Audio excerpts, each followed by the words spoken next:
Confuci, mira si en fa de cents i cents i cents anys, diu que ja ho deia als alumnes: busqueu un treball que us apassioni i no haureu de treballar cap dia més.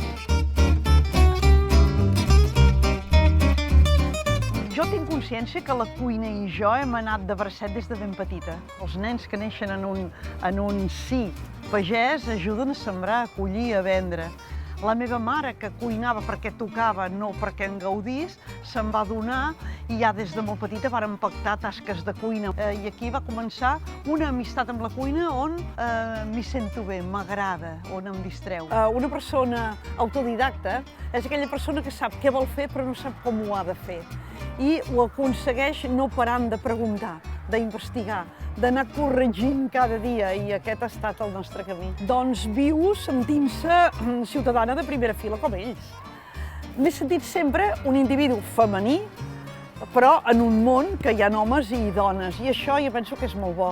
Les dones sovint ens posem una barrera que la societat no ens la posa. Per tant, la primera que has de creure en tu ets tu mateixa. Hem de ser gent que ens agradi la gent. Els que ens dediquem a l'hostaleria i al sector de serveis hem de voler complaure aquella persona que ens ha elegit de la gran llista que hi ha de competència i ha entrat a casa nostra. Per tant, ja l'hem de rebre amb un somriure. Quan arriba una estrella, els que criticaven sense haver-nos conegut deien, per dir, oh, això deu ser de sèrio. El que passa que quan arriba una, tu, perquè aquella una sigui ben ferma, hi has de posar aquesta ambició professional que et deia. Has de treballar per la segona.